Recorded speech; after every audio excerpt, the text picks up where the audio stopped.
اگرچہ اسلام میں بلی حلال نہیں ہے، لیکن اس کو پاکیزہ اور طاہر حیوانات میں شمار کیا جا سکتا ہے۔ جو بلیاں کسی کی ملکیت نہ ہوں، انہیں پالنے میں کوئی حرج نہیں ہے۔ جیسا کہ حدیث میں ہے کہ رسول اللہ صلی اللہ علیہ وسلم نے فرمایا، ایک عورت کو بلی کی وجہ سے عذاب ہوا۔ اس نے بلی کو قید کر کے رکھا یہاں تک کہ وہ مر گئی، پھر اسی بلی کی وجہ سے وہ جہنم میں گئی۔ جب اس نے بلی کو قید میں رکھا تو نہ کھانا دیا، نہ ہی پانی، اور نہ ہی اسے آزاد کیا کہ وہ خود کیڑے مکوڑے کھا کر گزارا کر سکے، یعنی اس نے بلی کو تڑپا کر مارا تھا، اسی لیے وہ جہنم میں گئی۔ ایک سائنسی انداز کے مطابق انسان نے بلی کو 10,000 سال پہلے پالتو بنایا تھا۔ بلی آج کے دور میں سب سے عام پالتو جانوروں میں سے ہے۔ افریقی جنگلی بلیوں کی کئی اقسام کو پالتو بلی کے آباء اجداد میں سمجھا جاتا ہے۔ بلیوں کو پہل شاید اسی وجہ سے سمجھا گیا ہے جو چوہے کھاتی تھیں، اور اکثر اوقات جہاں اناج محفوظ کیا جاتا ہے وہاں انہیں پالا جاتا ہے، لیکن بعد ازاں ان کو انسان کے دوست اور پالتو جانوروں کے طور پر بھی پالے جانے لگے۔ پالتو بلیوں کے جسم پر لمبے یا چھوٹے بال ہوتے ہیں، جن کی بنیاد پر ان کی اقسام اور نسلوں کو تعین کیا جاتا ہے۔ آئیے آپ کو وہ حدیث بتاتے ہیں جس میں بلی کے متعلق ذکر کیا گیا۔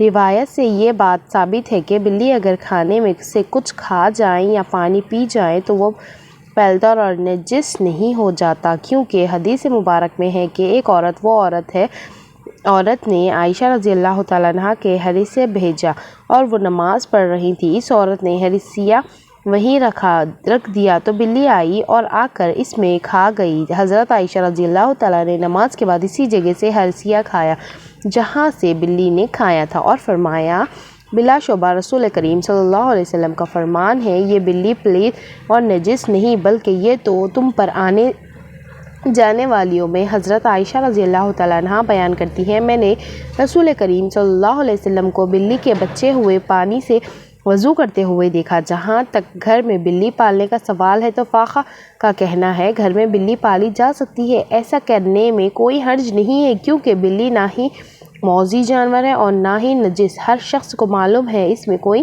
نقصان نہیں ہے، بلکہ بلی گھر میں رکھنا فائدہ مند ہے۔ یہ گھر میں پیدا ہونے والے کیڑے مکوڑے اور چوہے وغیرہ کو کھا جاتی ہے۔ ماہرین کے مطابق بلی کے پیار میں اللہ نے ڈپریشن کے مریض کا علاج رکھا ہے۔ اس کے بالوں میں خاص قسم کے بیکٹیریا پائے جاتے ہیں، انسانی جسم میں ڈپریشن کو کم کرنے میں مدد دیتی ہے۔ چنانچہ پالتو بلی کو اپنے ساتھ لپٹا کر بٹھایا اور سلایا جائے، یہ نہ صرف آپ کی بلی کو خوش کرے گا بلکہ آپ کو ڈپریشن سے بھی نجات دلائے گا۔ اب ہم آپ کو بلیوں کے بارے میں کچھ مزید معلومات بتاتے ہیں جو ماہرین کے تجربات کے بعد سامنے آئی ہیں۔ ویسے تو یہ معلومات سب کے لیے دلچسپ اور حیرت انگیز ہے، لیکن جنہوں نے بلیاں پال رکھی ہیں ان کے لیے انتہائی فائدہ مند بھی ہے۔ ماہرین کے مطابق بلیوں کی اوسط عمر 13 سال سے 17 سال ہوتی ہے، مگر اکثر بلیاں 20 سال کی عمر تک پہنچ جاتی ہیں۔ دو بلیاں آپس میں کبھی بھی میاؤں کر کے بات نہیں کرتی۔ جب بھی آپ کی بلی میاؤں کرے، جان لیں کہ وہ آپ سے مخاطب ہے۔ اس کے علاوہ وہ بلیوں کی مونچھوں کے متعلق ایک عام تاثر پایا جاتا ہے کہ ان مونچھوں کے ذریعے بلیاں اپنا توازن برقرار رکھتی ہیں، بلکہ اسی طرح جیسے کہ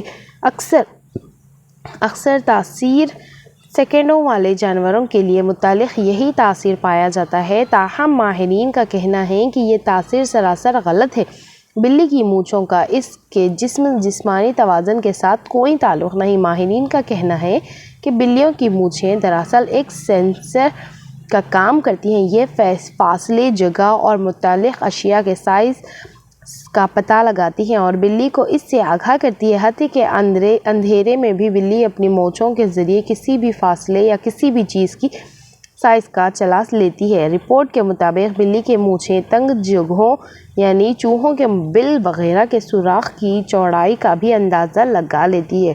بلی اندھیرے میں بھی اپنی مونچھوں کے ذریعے کسی بھی بل کا پتہ چلا لیتی ہے، وہ کتنا چھوٹا ہے یا بڑا ہے۔ اگر بلی کسی تنگ جگہ میں جانا چاہتی ہے تو یہ اس کی مونچھیں ہی ہیں جو اسے تب بتا دیتی ہیں کہ وہ اس تنگ جگہ میں جا سکتی ہے یا نہیں، اور اندر پھنس تو نہیں جائے گی۔ اب نقصان دینے والی بلیوں کی بات کرتے ہیں کہ ایسی بلی کو قتل کرنا جائز ہے کیونکہ یہ تکلیف کا باعث ہے۔ بلی کو کسی بھی صورت اذیت دینا شرعاً جائز نہیں ہے۔ بلی ایک پالتو جانور ہے۔ ہاں، اگر کوئی بلی خون خوار اور گھر کا نقصان کرتی ہے تو اسے مارنے کی بجائے پکڑ کر کسی دور دراز علاقے میں چھوڑ دیا جائے تاکہ وہ اپنا ٹھکانہ بدل لے، لیکن اسے قتل کرنے کی اجازت نہیں دی جا سکتی اور نہ ہی اذیت دینے کی۔ عام طور پر بلی کے رونے کے بدشگونی مانا جاتا ہے۔ عام خیال یہ بھی پایا جاتا ہے کہ بلی جب کسی گھر میں روتی تو اس گھر میں فوتگی ہونے والی ہوتی ہے۔ کچھ لوگ یہ بھی کہتے ہیں کہ بلی گھر میں آنے والی روحوں کو دیکھ کر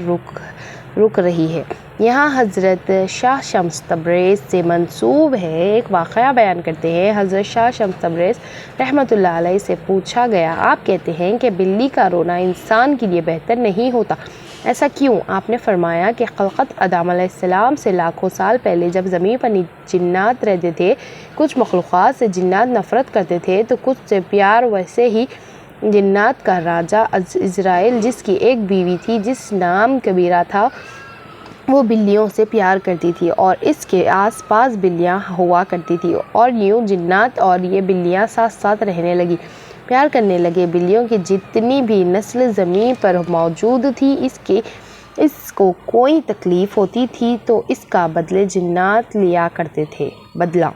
لیکن جب اللہ نے جنات کی طاقت کو محدود کیا اور ان کے لیے صرف رات کو رکھ دیا تو یہ سلسلہ جانوروں اور جنات کا ٹوٹ گیا۔ لیکن کبیرہ نے کہا، اے میرے اللہ، ہمیں اتنا تنہا نہ کر، ہمیں اتنا اکیلا نہ کر۔ تو کچھ جانوروں کو یہ طاقت دی گئی کہ وہ جنات سے بات کر سکے اور انہیں دیکھ سکے۔ ان جانوروں میں بلیاں بھی شامل ہیں۔ اصل میں جنات کے ایام جو زمین پر بسر کرتے ہیں انسان سے 7 دن تک آگے ہوتے ہیں۔ جو زمین پر ہوتا ہے وہ 7 دن پہلے جنات دیکھ چکے ہوتے ہیں۔ تبھی جب کوئی مرنے والا ہوتا ہے، جس گھر میں انتقال ہوتا ہے، وہاں جو فرشتہ آتے ہیں، اللہ نے بلی کی آنکھ کوئی طاقت بخشی ہے کہ وہ جنات کو دیکھ سکے اور وہ فرشتے موت کو دیکھ سکے تو وہ درد بھری آواز میں رونے لگتی ہے، یہ بتانے لگتی ہے کہ اے انسان، یہ زندگی جسے تو ہمیشہ کے لیے سمجھتا ہے، جیسے ہی یہ آج مرنے والا ہے ویسے ہی سب مر جائیں گے، اپنے اعمال بہتر کر لو۔ تو لوگوں نے کہا کہ اے اللہ کے ولی، اگر ہمارے گھر کے آس پاس کوئی بلی روئے تو ہم کیا کریں؟ تو شاہ شمس تبریز رحمۃ اللہ علیہ وسلم نے فرمایا، تم حسب توفیق صدقہ دیا کرو اور 27 مرتبہ چاروں قل کا ورد کر کے اللہ سے مانگو اور اللہ ہر پریشانی سے تمہاری حفاظت کرے گا، محفوظ رکھے گا۔